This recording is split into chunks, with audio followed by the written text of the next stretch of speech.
Hello my dear students, आपका स्वागत है फार्मेसी के इस नए चैप्टर में जिसका नाम है हिस्ट्री एंड डेफिनेशन। यह फार्मेसी का यानी कि वीएलडीडी फर्स्ट ईयर की फार्मेसी का पहला चैप्टर है। आज हम अपने लेक्चर की शुरुआत इसी चैप्टर से करेंगे, तो स्टूडेंट्स ध्यान से देखें और समझें कि आखिर ये चैप्टर कहना क्या चाहता है, क्या बताना चाहता है, क्या आप लोगों को समझाना चाहता है। सबसे पहले हम बात करते हैं pharmacy. Pharmacy compounding and dispensing of drugs is known as pharmacy.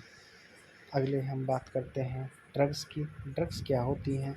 It is a substance other than food, खाने के अलावा कोई भी तत्व विच में बी ए केमिकल, जो क्या हो सकता है, एक कोई भी रसायन हो सकता है, और हर्ब कोई औषधि हो सकती है, विच आफ्टर इंजेक्शन उसको खाने के बाद brings out some change in the body, जिसके खाने के बाद शरीर में कुछ ना कुछ बदलाव आते हैं। फॉर एग्जांपल, अगर आपको टेम्परेचर हाइपरथर्मिया हो गया है, यानी कि आपकी बॉडी का टेम्परेचर बढ़ गया है, और आपने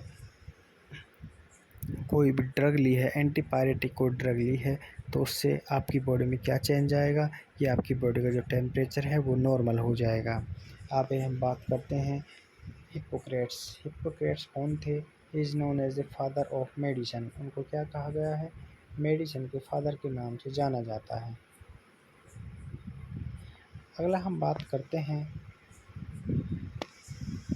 according to him our body is compose of 4 elements. उन्होंने बताया था हमारे शरीर जो बना हुआ है 4 तत्वों से मिलकर बना है, जिसमें ब्लड है, फेलवन है यानी कि यूरिन है जिसको येलो बाइल बोलते हैं, एंड ब्लैक बाइल। अब बात करते हैं हम थेरोप्रेट्स कौन थे? He classified plants on the basis of their medical characters. ये वो शख्स था जिसने पौधों को उनके मेडिकल करेक्टर्स यानी कि जो ये प्लांट्स होते हैं आपके, इनका क्या क्या फ़ायदा है, इनको हम औषधि के रूप में कैसे यूज कर सकते हैं, और इनका कैसे औषधि के रूप में यानी कि महत्व क्या है, किस बीमारी में किस पौधे की का यूज हम एज ए औषधि के रूप में कर सकते हैं। ये हम बात करते हैं डिस्क्राइब्स। He was surgeon. वो क्या था? एक सर्जन था। Who had wrote materia medica. He describe the medical value of 600 plants. उन्होंने कितने प्लांट्स यानी कितने पौधों की मेडिकल वैल्यू रिसर्च की थी? 600 पौधों की। अब बात करते हैं हम गैलन की।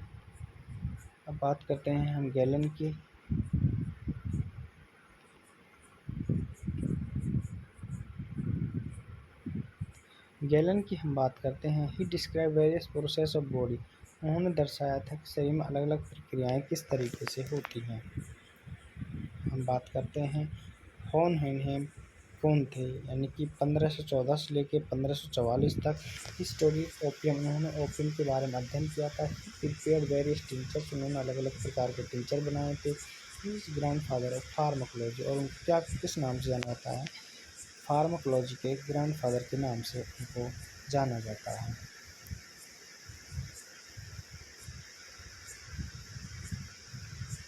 अभी हम आगे चलते हुए बताएंगे आपको। ये बोर्ड है जो बिल्कुल साफ करना ज़रूरी होता है, कभी आप कंफ्यूज हो जाए।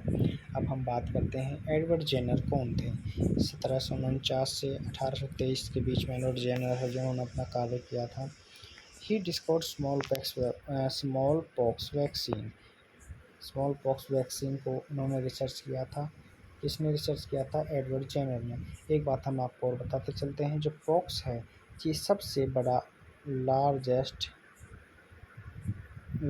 वायरस है, और स्मॉलेस्ट वायरस है एफएमडी, आपकी जो वेटनरी में सबसे ज़्यादा देखने को मिलता है।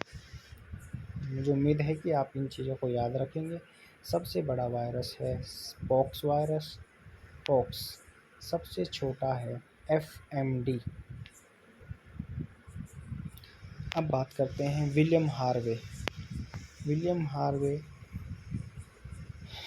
1578 से 1657। He discovered blood circulation. उन्होंने किस चीज़ की खोज की थी? ब्लड सर्कुलेशन की। ब्लड कैसे शरीर में घूमता है, कैसे बहता है, कि blood flow of blood in arteries and when, यानी कि जो हमारा रक्त है वो आर्टरी और वेन में कैसे बहता है।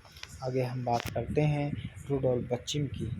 रुडोल्फ बच्चिम कौन थे? 1820 to 1870, यानी कि 1820 से 1870। He studied the effect of different drugs on human being. उन्होंने खोज की थी कि अलग अलग दवाइयों को ह्यूमन बीइंग पर और एनिमल बॉडी पर क्या असर करता है। He is father of pharmacology. Important है, आप इसको अंडरलाइन कर सकते हैं। फार्माकोलॉजी के फादर के नाम से इनको जाना जाता है। अब हम बात करते हैं पॉल इनरिच कौन थे? He discovered chemotherapy.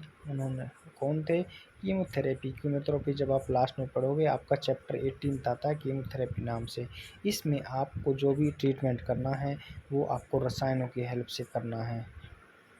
जब आप आगे पढ़ोगे आपका चैप्टर 18 आएगा, उसमें आप कीमोथेरेपी के बारे में अच्छे से पढ़ पाओगे। बात कर लेते हैं pharmacology. Pharmacology is the complete knowledge of drugs. Pharmacology क्या है? Complete knowledge of drugs. Drugs के बारे में पूरी जानकारी। देयर इफेक्ट ऑन बॉडी, कि उनका शरीर पर क्या प्रभाव पड़ेगा। कॉल्ड एज फार्माकोलॉजी, यानी कि कौन सी दवाई का हमारी बॉडी पर या पशु की बॉडी पर क्या इफेक्ट पड़ेगा, इस सब चीज़ की जानकारी होना क्या कहलाता है? फार्माकोलॉजी में आता है ये सब चीज़ें। बात कर लेते हैं pharmacodynamics. It is the study of how can drug work and affect the body. अब तक हमने पढ़ा था कि फार्माकोलॉजी में knowledge of drug their effect on body, कि उनका शरीर के ऊपर क्या प्रभाव होता है।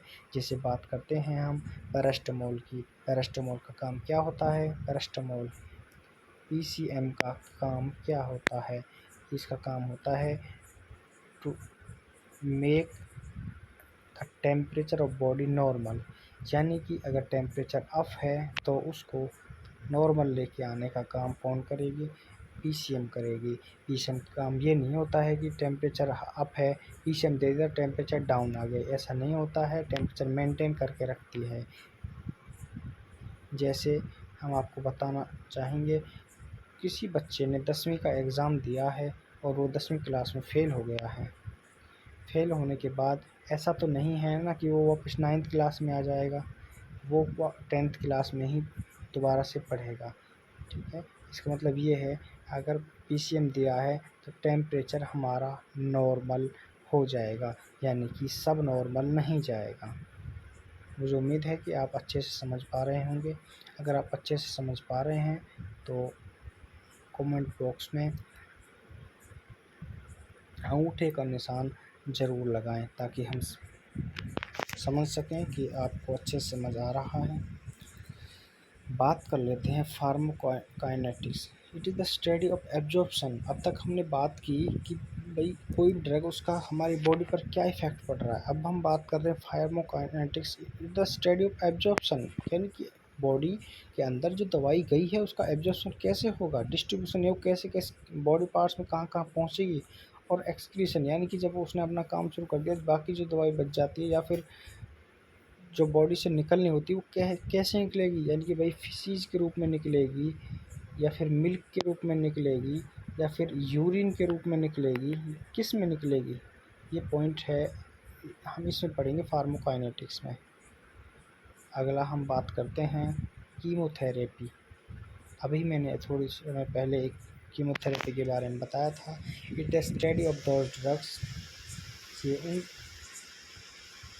ड्रग्स के बारे में पढ़ेंगे विच किल और स्टॉप, जो क्या करती हैं या तो मार देती हैं या स्टॉप कर देती हैं किसको?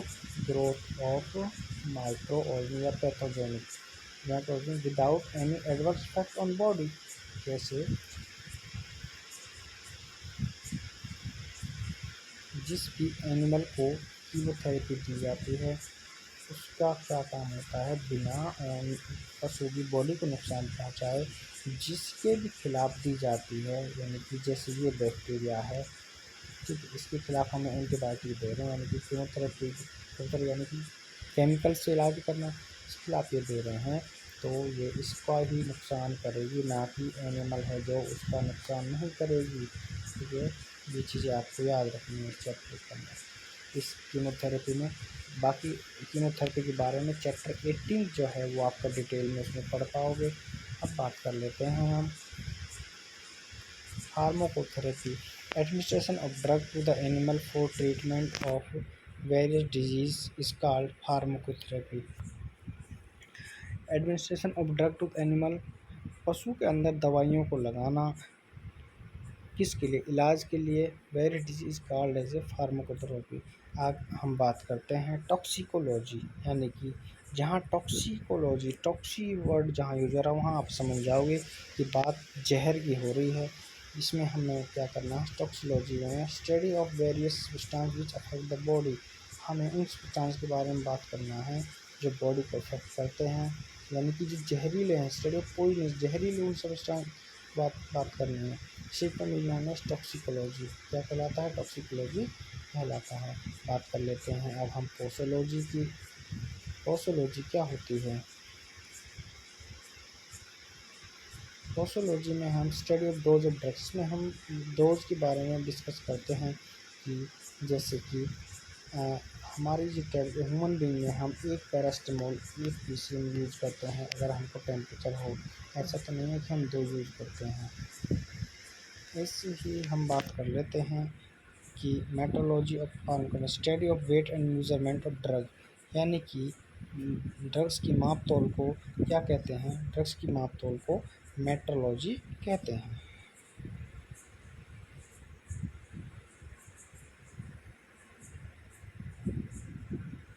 अभी हम बात कर रहे हैं आपके अगले पेज पर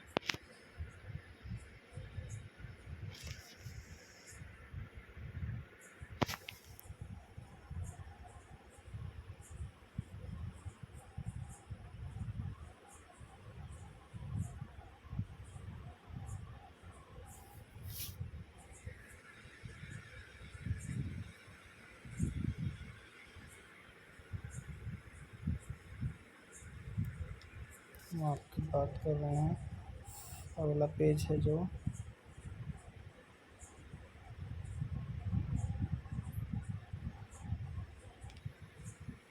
पेज नंबर 3 बात कर लेते हैं।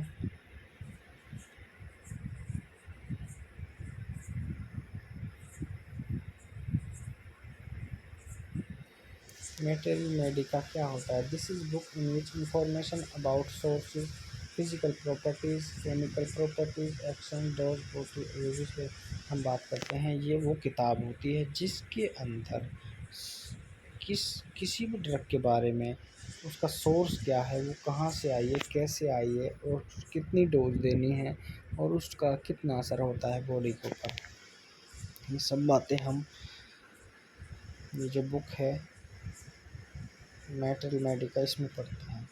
बात करते हैं थेरापेटिक्स की, it is the process of treating affect disease by using various methods, अलग अलग तरीके से किसी बीमारी का इलाज करने का कहलाता है थेरापेटिक्स। बात कर लेते हैं केमिकल्स की, रसायन की, यानी substance which has fixed chemical formula, कोई भी वो तत्व जिसका फिक्स केमिकल फार्मूला, जैसे NaCl नमक, मैग्नीशियम सल्फेट, हाइड्रोजन सल्फेट, तो ये सब चीज़ें इनका अलग अलग फिक्स फार्मूला है, इनको हम बदल नहीं सकते। बात कर लेते हैं फार्माकोपिया की। फार्माकोपिया हमने अभी बताया था मेटेरियल मेडिका, वो भी एक किताब थी, और ये फार्माकोपिया ये भी एक किताब है। This is book which prepared by government, this book contain list and description of drug, इसके अंदर भी ये वो किताब होती है जो मतलब सरकार के द्वारा बनाई जाती है। This book contain list and description of drugs, इसके अंदर क्या होती है, लिस्ट होती है, डिस्क्रिप्शन यानी कि डिटेल होती है दवाइयों के बारे में। This book also contain information about drug formulation, इसके अंदर फार्मूला भी होता है ड्रग के बनाने का। In which each ingredient is added in the standard quantity and concentration. The name of various pharmacopoeia, अलग अलग देशों की फार्माकोपिया जो बुक है उसका अलग अलग नाम है। जैसे इंडियन की इंडियन फार्माकोपिया है, जैसे यूनाइटेड स्टेट की united state pharmacopoeia USP, British pharmacopoeia BP, British veterinary codex BVvetC। बात करते हैं patent property preparations. These are drugs which manufactured by companies. Patent property preparation यानी कि वो दवाइयाँ जो कुछ ही पेटेंट कंपनीज को फिक्स हैं कि ये दवाइयाँ ये कंपनी बना सकती हैं, दूसरी कंपनी दवाई नहीं बना सकती। These are the drugs manufactured by company, जो दवाइयाँ कंपनियों के द्वारा बनाई जाती हैं। These company sell these drugs in the market by a trade name. इनको अलग अलग कंपनियाँ अलग अलग जो फिक्स नेम है, कोई भी कंपनी की दवाई बना रही है उसको ट्रेड नेम से बेचती है। The trade name has to be registered with government. और जो ट्रेड नेम होता है किससे रजिस्टर्ड होता है? गवर्नमेंट से रजिस्टर्ड होता है। इंजेक्शन टेरामाइसिन फाइजर कंपनी के ऑक्सीटेट्रासाइक्लिन ऑक्सीस्टिलिन सर्विडू एसे। Not father of Indian pharmacology sir col Ramnath Chopra हैं। इंडियन फार्माकोपिया के फादर कौन हैं? रामनाथ चोपड़ा जी हैं। अभी हम ये चैप्टर कंप्लीट करा चुके हैं। हमें उम्मीद है कि आपको चैप्टर अच्छे से समझ आया होगा। अगर आपको कोई डाउट लगता है तो आप हमें कमेंट बॉक्स में बता सकते हैं। अगले चैप्टर का वेट करें और जुड़ें हमारे वेट काइंड क्लासेस